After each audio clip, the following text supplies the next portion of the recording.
Hello, YouTube family, TikTok family. Welcome to 3 Decades with Mr. Kulula.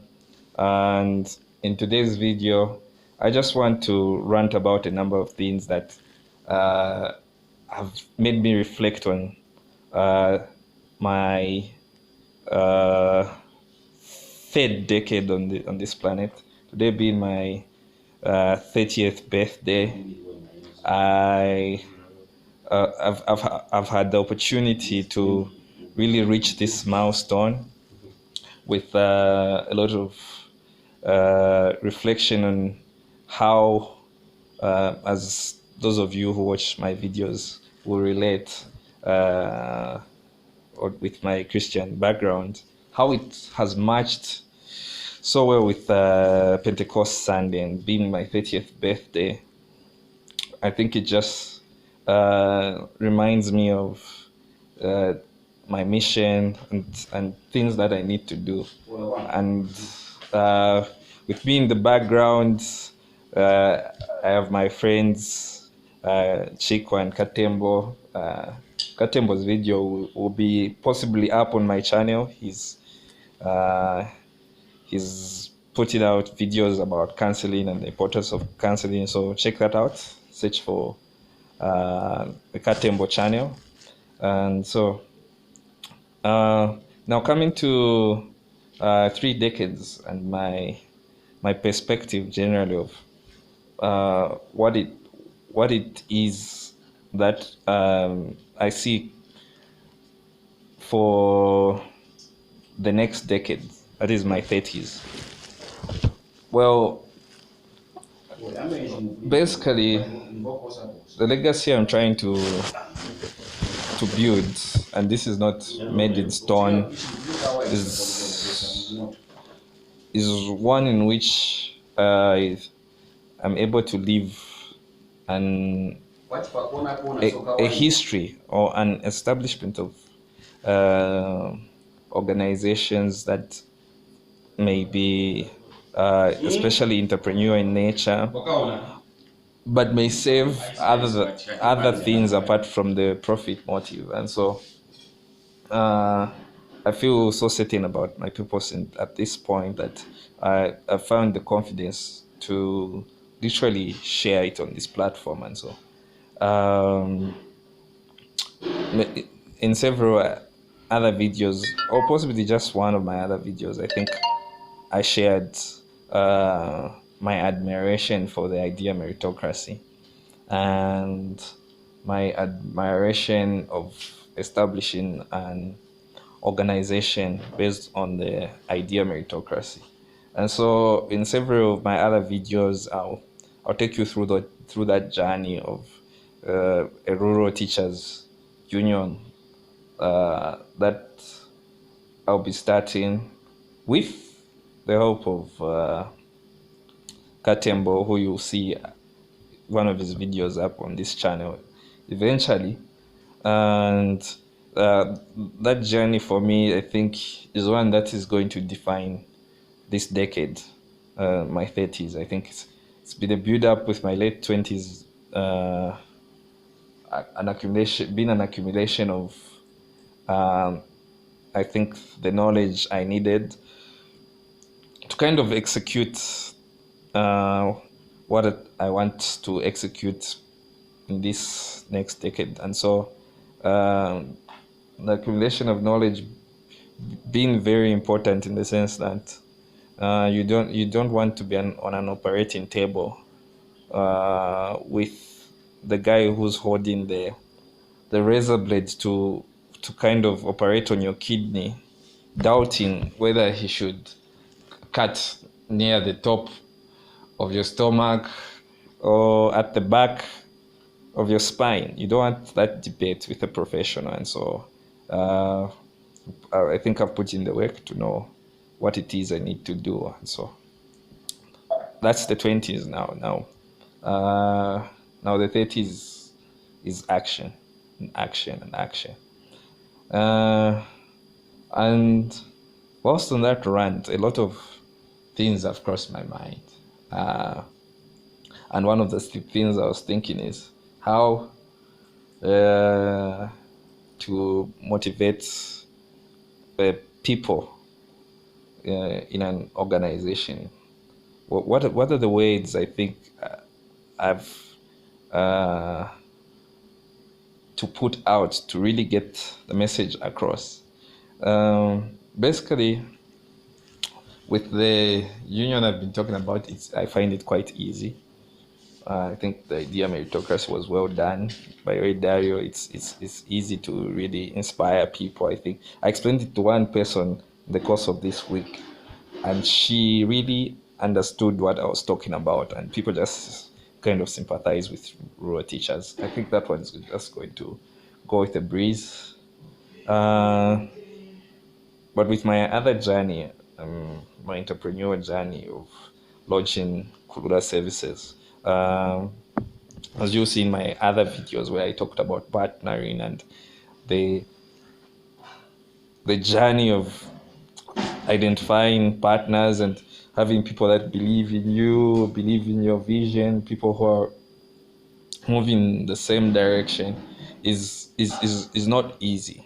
And how to make it with people who have the same vision, and how to even kind of work even when you are possibly alone on the vision. So it took me down a long journey, and I set up an imaginary situation where I was starting this organization, and I'm just trying to motivate my team to start moving in that direction. Uh, and here's what I thought would be a great opener. Sorry about the hazy picture.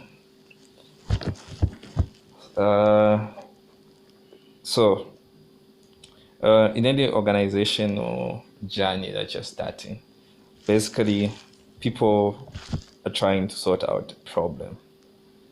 And so, with the highest amount of passion in your speech, in your heart, you've got to make that clear, I think. And as you communicate to an audience, you don't want people to go on a journey with you that's going to end in a trench. Uh, and so I think you just have to kind of communicate what is it that has gone wrong.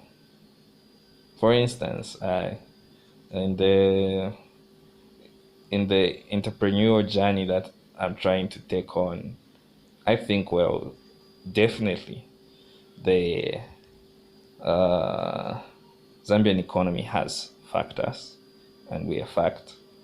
And how do you communicate that in trying to inspire others? Well, it's if you think you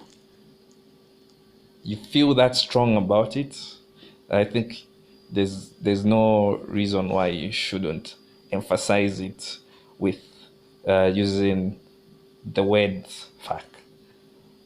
I think casing again is one way in which you emphasize your emotion and how uh, attached you are to a certain goal, vision, and so on. And so you find people being so polite, and it's not really them and what they're really thinking. You don't get into their mind, and so uh, you should see a group of people at a football game, and people who are really invested in a football team. Or you should see a group of people that really hate or see something bad. In that very moment, you find uh, a situation that really displeases them, and they'll curse. People go like shit when they see somebody get crushed by a car, or people go like fuck when their team concedes a goal. So you've got to be that passionate about the the thing you're trying to do, and it should transcend, and it should be felt.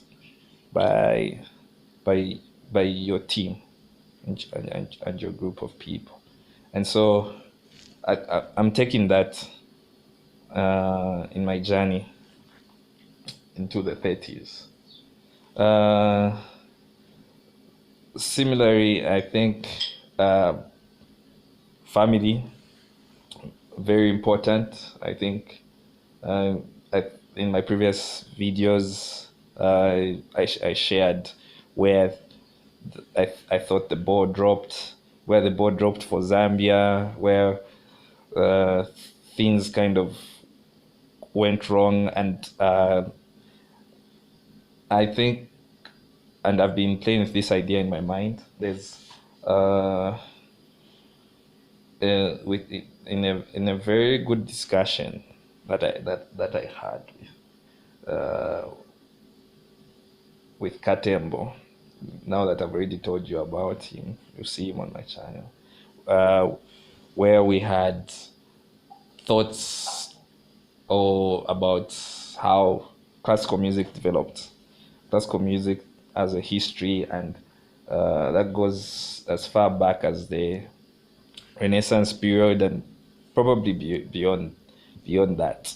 And I also see literature also having the same pattern, from Renaissance to the Victorian age to the modern era. And I found that I think that historical context is lacking for entrepreneurs in Zambia, and I want to dive into a video in that direction.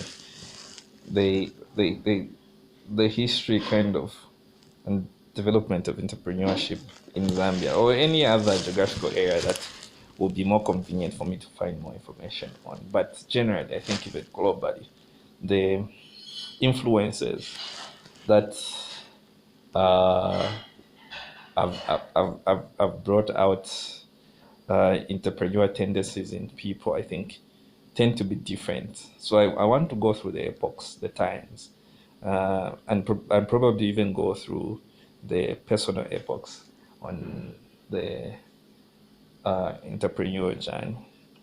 And so I think that's like a basic sum up of some of the things that are rolling through my mind as I go through into this new decade. Uh, and so generally for the day, I'm hoping to end this day with a talk, with my family, my wife, my two kids, and of course my sister-in-law, where we can just reflect on or I can just remind them on how they're important to me, and their value in my life. And so um, that is the 30s for me. Thank you for listening. I'll see you soon.